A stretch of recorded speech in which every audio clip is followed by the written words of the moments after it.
Te kuulate Eesti Vähiliidu podcasti Terve Eestiga vähi vastu, kus räägime vähiennetusest, vähi varajasest avastamisest, tervislikest elustiilivalikutest ja elust pärast vähidiagnoosi. Head Eesti Vähiliidu podcasti kuulajad, täna räägime C-hepatiidist ja selle seosest maksavähiga. Ja meie selline teema üldnimetus ongi C-hepatiidist maksavähini. Mul on väga hea meel tutvustada meie saate külalist, Tartu Ülikooli kaasprofessorit, gastroenteroloogia erialal, gastroenteroloog doktor Riina Saluperet. Tere tulemast saatesse. Aitäh kutsumast. Me oleme professor Saluperega pikaaegsed tuttavad juba ülikooli ajast, et seetõttu me leppisime saate algust kokku, et me ütleme sina. Ja veel juurde lisades, et professor Riina Salupere on olnud ka aastaid Eesti gastroenteroloogide seltsi president, siis hetkel ekspresident. Alustame siis sellest, et mis haigus üldse see viiruslik hepatiit on? Alustame algusest. Hepatiit on maksapõletik ja maksapõletikku võivad põhjustada erinevad viirused. Me kõik teame A-hepatiidi viirust ja paljud meist on A vastu vaktsineeritud, kui reisime kuskile lõunamaasse. Me teame B-hepatiidi viirust, mille vastu ju toimub ka Eestis vaktsineerimine. Ja meil on C-hepatiidi viirus ja meil on teada ka veel E-viirus ja D-hepatiidi viirus. Nii et erinevad maksa ründavad viirused on saanud tähestiku järgi enda nimed. Hästi, aga miks me täna just ja üldiselt rohkem räägime C-hepatiidist, et mille poolest see neist teistest vormidest erineb? Me räägime C-hepatiidist seetõttu, et see on üks levinuim krooniline maksahaigus. Meil on 3 suurt kroonilist maksahaigust. Ma olen täiesti kindel, et iga inimene teab, et on olemas alkoholhepatiit. Samamoodi me tänapäeval räägime ainevahetuslikest muutustest, rasvhepatiidist või maksarasvtõvest ja 3. suur maksahaigus on C-hepatiit. Gastroenteroloogile suur tähendab seda, et ta on sage.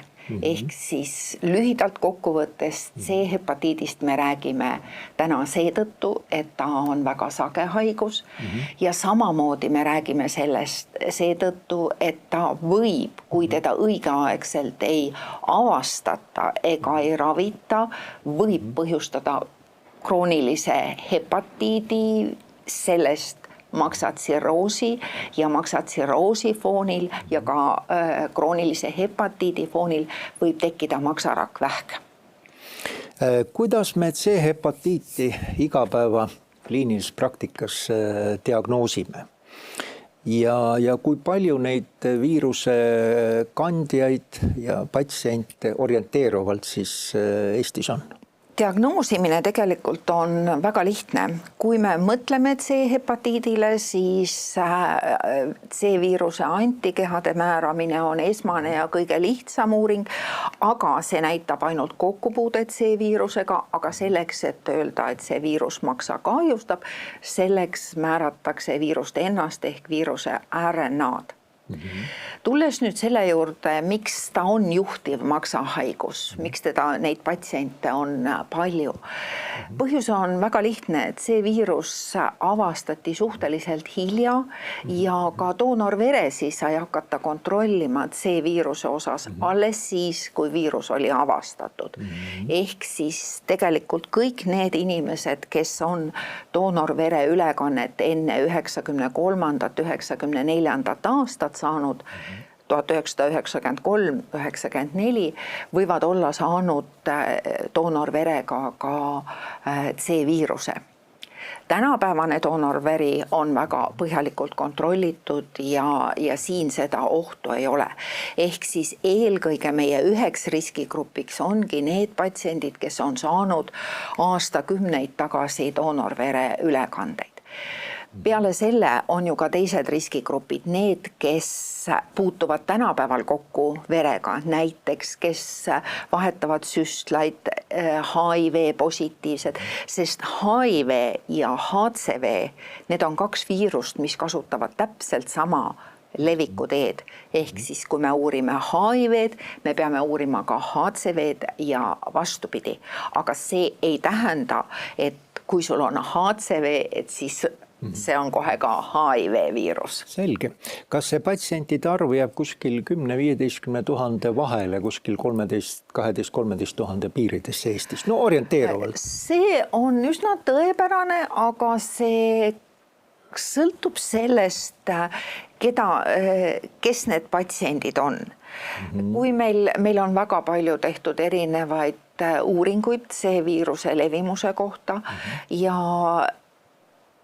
perearstipraksises me arvame, et see levimus võiks olla kindlasti alla 1% juures suurusjärgus, aga samas, kui me vaatame HIV positiivseid, siis kindlasti on see suurem. Me teame, et HIV andmekogu põhjal on see viirusega kokku puutunud 30-40%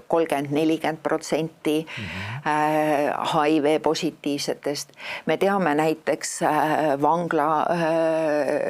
vanglas on see viiruse levik päris suur, nii et see oleneb täiesti sellest, keda me uurime. Tavapopulatsioonis ma küll arvan, võiks see kõikuda kuskil 1% juures. Ja räägime nüüd natukene ravist ka. Ma tean, et aastatega on C-hepatiidi ravi läinud oluliselt kaasaegsemaks, täpsemaks, patsientidele paremini talutavaks. Aga võib-olla sa mõne sõnaga räägid, alustades võib-olla sellest interferoonravist. See on pikk jutt. Ma püüan olla lühikene, sest ma olen olnud kogu selle ravi juures. Me alustasime C-hepatiidi raviga, viirusevastase raviga, sest veel kord me ravime seda RNA viirust ja meie eesmärgiks on see viirus organismist likvideerida. Me alustasime 2002. aastal ja esimesel aastal sai ravi 6 patsienti ja siis raviti teda interferooniga ja see oli väga mitmete kõrvaltoimetega väga pikaaegne ravi. Ravi areng on olnud väga kiire ja mul on väga-väga hea meel, et meil Eestis tänapäeval on kasutusel kõik need ravimid, mille efektiivsus on, ma julgeksin öelda, 99% patsientidest tervistub viirusest ja need ravimid on kättesaadavad.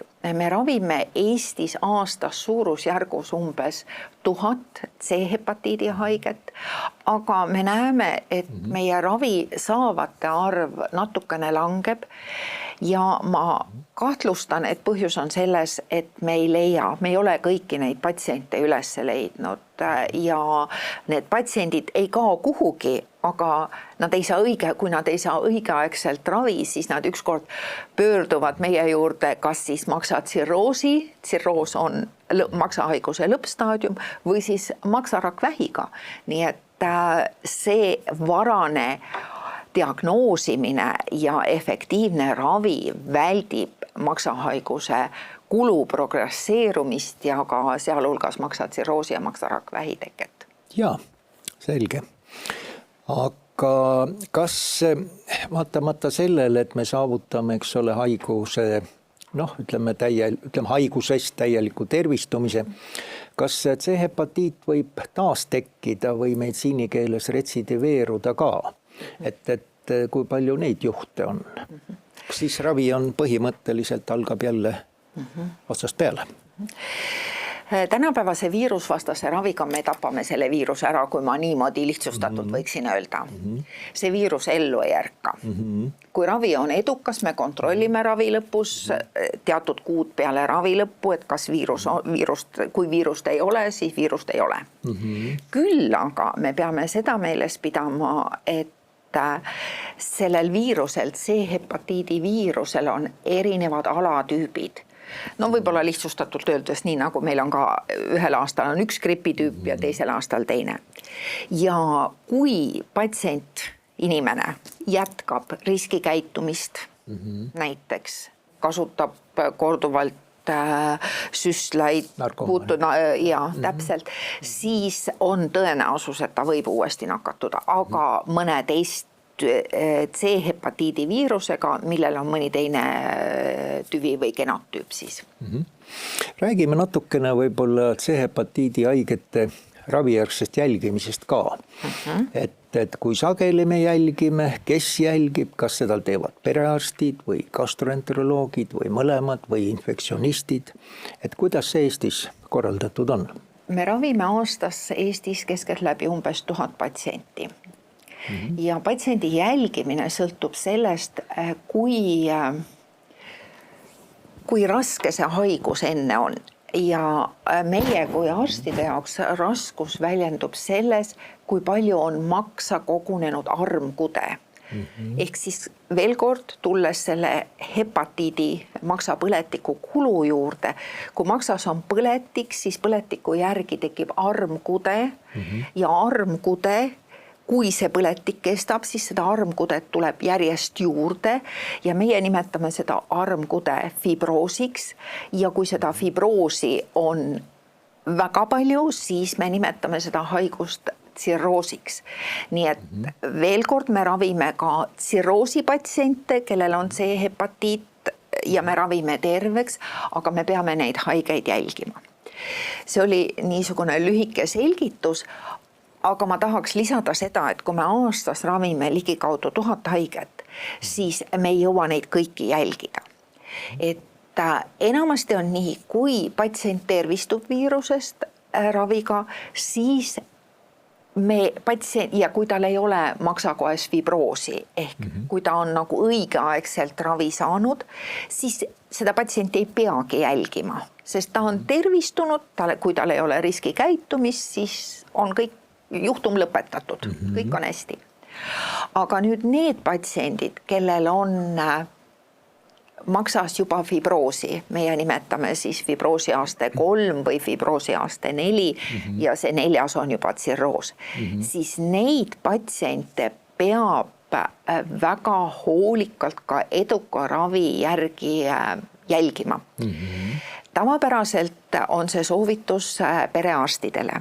Ja see jälgimine tähendab seda, et me soovitame 2 ultraheli uuringut aastas, iga 6 kuu tagant, et jälgida, kas maksastruktuuris on muutuseid ja kui seal on muutus, siis juba suunata üldjuhul gastroenteroloogi vastuvõtule.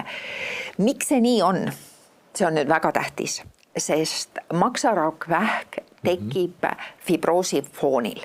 Kui maksas on palju fibroosi, siis on maksaraku tekkevõimalus suurem. Ja see on väga-väga oluline, et me leiaksime selle maksarakvähi võimalikult varakult, sest siis on meil ka seda võimalik ravida. On see siis ravimitega või maksa siirdamine või mis iganes võimalused.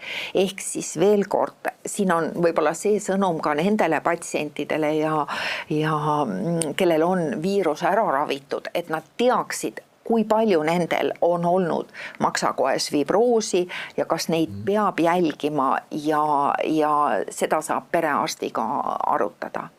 Siin juba kõlas sõna maksavähk, et võib-olla sa nimetad korra veel need vaheastmed üle, et kuidas siis C-hepatiidist, mis on nagu äge haigus, lõpuks siis maksavähk kui siis selline kõige halvem variant nagu areneb. Hiljem räägime siis diagnostikast ka veel. Kui C-hepatiidi viirus verega näiteks siseneb inimese maksa, inimese organismi, siis tekib äge hepatiit.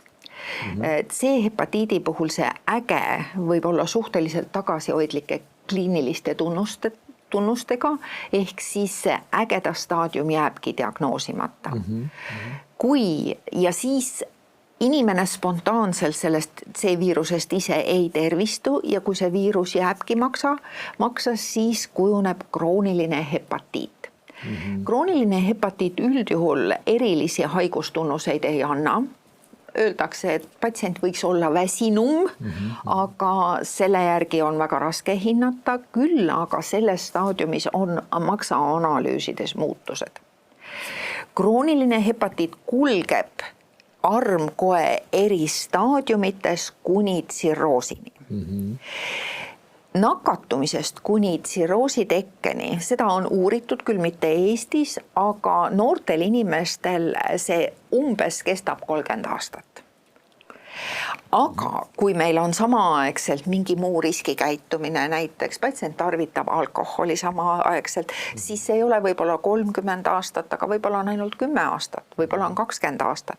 Me seda ei saa iialgi konkreetse patsiendi kohta teada, aga võime arvata, et see niimoodi võiks olla. Kui on fibroosi palju, siis on maksatsirroos ja edasi läheb niimoodi, et kui on maksatsirroos, siis võivad tekkida maksatsirroosi tüsistused, aga maksarahkvähk võib siis tekkida ka raske fibroosiga, see tähendab selles staadiumis, kui ei ole veel maksatsirroosi tekkinud ja samamoodi võib ta tekkida maksatsirroosi foonil. Nii et ma julgeksin küll öelda, et see viirus on üks sagedase maksavähi võimalik tekkepõhjus. Nii Euroopas kui ka, ma arvan, Eestis. Selge. Räägime natuke maksavähi diagnostikast, ravist ka. Et üldiselt on ju selge, et kõigi soliidsete vähivormide selline diagnostika, selline põhialus on morfoloogiline diagnostika ja oled minuga nõus, et see puudutab ka maksavähi või täpsemalt primaarse hepatotsellulaarse maksavähi diagnostikat ja tavaliselt siis, kui on maksavähi kahtlused, siis ultraheli kontrolli all teostatakse patsiendil kas siis peene või jämeda nõelaga biopsia, nimetatakse seda peen- või jämenõel biopsiat ja siis mikroskoobi all uuritakse, kui seal on primaarse maksavähi rakud, et siis me saame selle diagnoosi välja panna. Ja laboratoorsest uuringutest kindlasti kasutatakse ka kasvajamarkeri alfa-fetoproteiini määramist. Vahel võib-olla osa autoreid kahtleb, et milline on tema informatiivsus, aga ka ütleme raviefekti hindamisel, kui see marker langeb, see on tegelikult selline positiivne trend. Ja loomulikult ka transaminaasid, eks ole, alaniin, aspartaat, aminotransferaas, bilirubiin, maksa üldise funktsiooni näitajad, aga nende põhjal, nende tõusu põhjal me saame kahtlustada, aga me ei saa panna nagu vähidiagnoosi. Ja siis, kui on täpsemaid uuringuid vaja, siis on võimalik teha ju veel kompuutertomograafia, MRT, magnetresonantstomograafia, kasutatakse ka angiograafiat, aga neid kompuuteruuringuid rohkem kasutatakse leviku hindamiseks, kas haigus piirdub maksaga või on ka kaugsiirded. Et kas selle diagnostika poole osas on sul gastroenteroloogina midagi veel nagu juurde lisada, et millele tähelepanu veel tavakuulajale nagu mida veel juurde lisada, et enam-vähem vist on nii, eks ole? Kui me vaatame rahvusvahelisi juhiseid, siis need juhised täpselt nii ütlevadki, et kui me teame, see on kõikide krooniliste maksahaiguste puhul samamoodi, C-hepatiidi puhul samamoodi või C-tsirroosi puhul, mis on viirus on ära ravitud, aga ta on tsirroosi staadiumis või siis rohke fibroosiga. Et me peame maksa struktuuri jälgima ja kõige lihtsam jälgimine on ultraheli uuring ja mul on väga hea meel, et sa mainisid ka seda kasvajamarkerit, alfa-fetoproteiini. Vahepealsetel aastatel öeldi, et see ei oma nii suurt tähendust, aga nüüd ta on jällegi juhistesse tagasi tulnud ja see on ka üks viide, ehk siis me hakkame mõtlema, et kas see kolle seal maksas võiks olla maksarakvähk ja milline on selle patsiendi kõige parem edasine käsitlus. Ja, räägime natukene ravist ka, see ei ole meil omaette teema täna, aga võib-olla lühidalt. Et nagu soliidtuumorite puhul väga sageli, eks põhiravimeetod, kui haigus on piirdunud, on ju kirurgiline ravi, et tehakse siis selline säästlik operatsioon osaline maksa eemaldamine. Aga seal on üks probleem, et kuna maksal on väga hea verevarustus, et väga sageli on kasvaja nagu tihedalt seotud suurte selliste oluliste veresoontega, et mitte alati ei ole see kasvaja nagu ütleme tervete kudede piires kirurgiliselt kohe eemaldatav. Seetõttu on ka teisi ravimeetodeid, kasutatakse ka kiiritusravi nii iseseisva meetodina kui kombinatsioonis keemiaraviga ja samuti siis süsteemravi. Süsteemravi eriti siis, kui on juba kaugsiirded.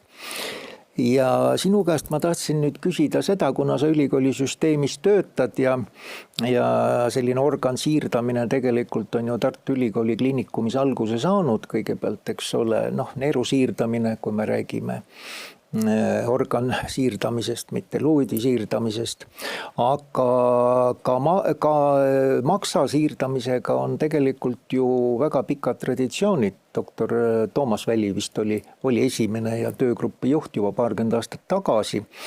Et on sul ka statistikat, et algul ma tean, maksavähi puhul väga seda transplantatsiooni nagu väga ei tehtud, et rohkem olid tsiroosihaiged, kui see tsiroos oli levinud, aga mul on mitteametlikud andmed, mitte väga täpsed, mis ütlevad, et võib-olla ikkagi paarikümnel juhul on ka maksavähiga patsientidele juba kõige keerulisem ravi, siis see maksatransplantatsioon tehtud, teiste sõnadega on siirdatud terve inimese maks. Oled sa nende andmetega enam-vähem nõus või on sul mingid erinevad andmed?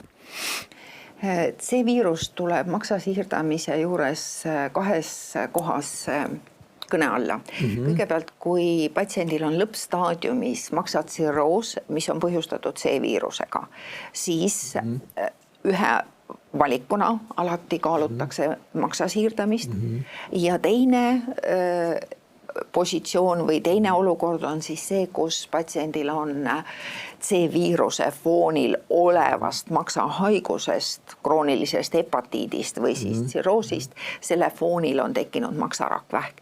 Me kaalume maksa siirdamist kõigil nendel juhtudel, aga see sõltub väga mitmetest asjaoludest, eks ole, kui mitu kollet seal maksas on, kui suured need on, milline on see patsiendi muud kaasuvad haigused, aga veel kord alati maksa siirdamist tuleb kaaluda, sest maksa siirdamine maksarakvähi puhul see viirusest põhjustatud maksahaiguse puhul on väga-väga heade tulemustega. Miks me selle siirdamist nagu täna räägime? Siirdamine on ju keeruline protseduur ja ta on ka väga kallis, et palju odavam on, eks ole, püüda vältida üldse hepatiidi ja tsirroosi teket, kui hiljem tsirroosi patsiente ravida. Et see on nagu pigem see mõte, mitte muu. Aga võib-olla räägime nüüd natuke sellest ka, et kuidas, ütleme, riigi tasandil see hepatiidist nagu vabaneda ehk elimineerida see haigus. Ja et selleks on ju vaja, eks ole, testida. Enamikel inimestel on olemas Tervisekassa kindlustus, aga paraku kõigil ei ole. Et kuidas nüüd selle C-hepatiidi testimisega on näiteks riskirühmadel, et kas see teema vist ei ole ikkagi praegu Eestis päris sellist lõplikku lahendust saanud? Oskad sa seda kommenteerida? Ma hakkan kaugemalt peale. WHO, Maailma Terviseorganisatsioon on öelnud, et aastaks 2030 tuleb C-hepatiit kui meditsiiniprobleem likvideerida. No see tähendab seda, et see ei oma enam nii olulist kohta meditsiinisüsteemis, ega see C-viirushepatiit ju kuhugi ei kao ära, aga tema meditsiiniline tähendus, see maht langeb. Ma pean ütlema, et meil viimastel aastatel C-hepatiidi ravi saanute arv on langenud, aga mitte sellepärast, et me ei saa neid ravida, vaid sellepärast, et me ei ole kõiki patsiente üles leidnud. Ehk siis see skriinimine, otsimine on väga-väga oluline. Meie jaoks päris suureks probleemiks on ravikindlustamata inimesed, sest kui me testimine ei ole kallis, siis me peame alati mõtlema sellele, et me ei testi lihtsalt niisama, vaid me peame olema ka valmis selleks, et kui me saame positiivse tulemuse, siis tuleb ka ravida. See on nii nagu elus ikka. See on nagu vähisõeluuringute puhul, vähijuhu leiame, siis tuleb ka mõelda ravikulutuste peale. Absoluutselt. Ja ma olen väga optimistlik. Ma pean ütlema, et kõigi nende 20 aasta jooksul, mis meil siin, millega me C-hepatiidiga tegeleme, on Tervisekassa olnud väga mõistev. C-hepatiidi ravi on 100% praegu Tervisekassa poolt rahastatav. Küll erisusega, et neid ravimeid, arvestades ravimite hinda ja arvestades seda diagnoosi ja varase vajalikke uuringuid, et ravimi väljakirjutamise õigus on, kas 100% ravimi väljakirjutamise õigus on gastroenteroloogil ja nakkusarstil, nii et see C-hepatiit ei ole perearsti poolt ravitav. Tulles nüüd sinu küsimuse juurde tagasi, me saame C-hepatiidi kui meditsiiniprobleemi likvideerida ainult siis, kui me oleme uurinud meie riskigruppe ja meie riskigruppe ka ravinud. Ma olen hästi optimistlik praegu Tervisekassa osas. Ma loodan, et ka kindlustamata inimestele leitakse, kellel on C-hepatiit, leitakse samasugused ravivõimalused, nagu me kindlustamata inimestel HIV-d ravime. Nii et veel kord, ma usun siiski, et 2030. aastaks me suudame C-hepatiidi kui meditsiiniprobleemi Eestis likvideerida.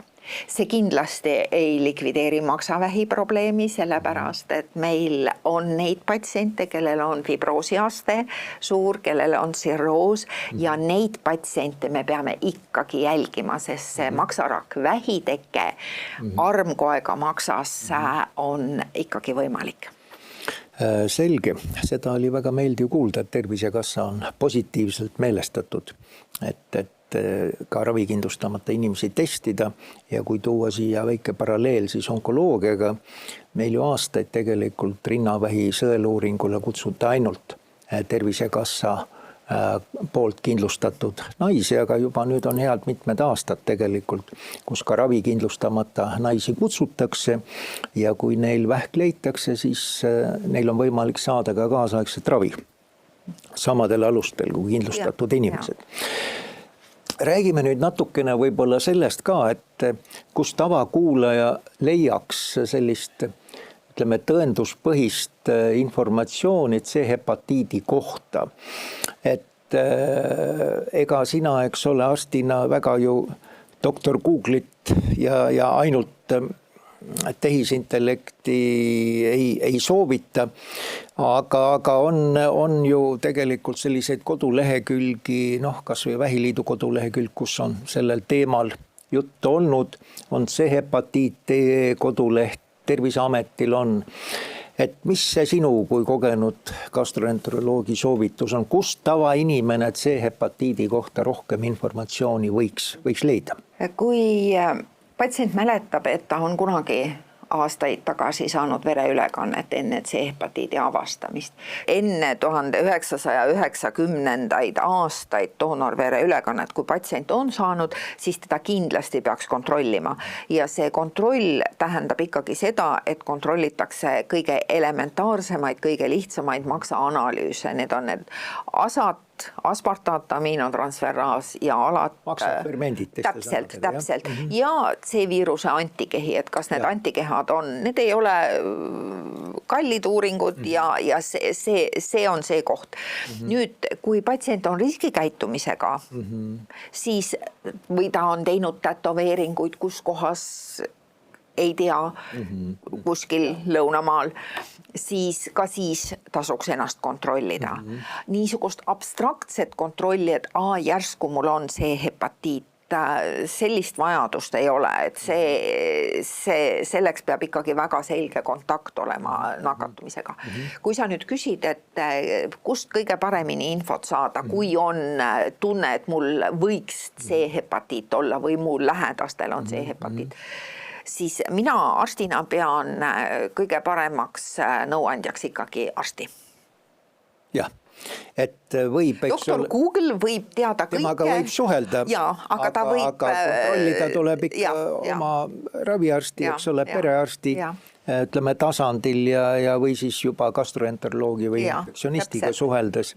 Ja sama on, eks ole, AI-ga ehk meil võib-olla kõige levinum see otsingumootor on see ChatGPT, eks ole, mille uued versioonid on ju juba küllaltki täpsed, aga mitte alati 100%. Aga nad ei pane diagnoosi. Ja nad ei pane diagnoosi ja tõesti loodame, et nad kunagi ei hakka ka panema, nii et veel vähem ravime. Nii, väga tore. Aga katsume siis selle teema kuidagi kokku võtta, et oled sa nõus, et me võime öelda nii, et C-hepatiit on tegelikult ravitav haigus ja miks on see nagu oluline, et ka varakult diagnoosida, et hilinenud diagnoos tegelikult võib viia maksatsirroosini ja isegi maksavähi tekkeni, mille ravi on väga keeruline ja kallis. Et lihtsam ja odavam on püüda haigus juba varases staadiumis, eks ole. Ma mõtlen ägeda C-hepatiidi staadiumis diagnoosida, et neid järgmisi vorme, eks ole, krooniline hepatiit, maksatsirroos ja maksavähk nagu vältida.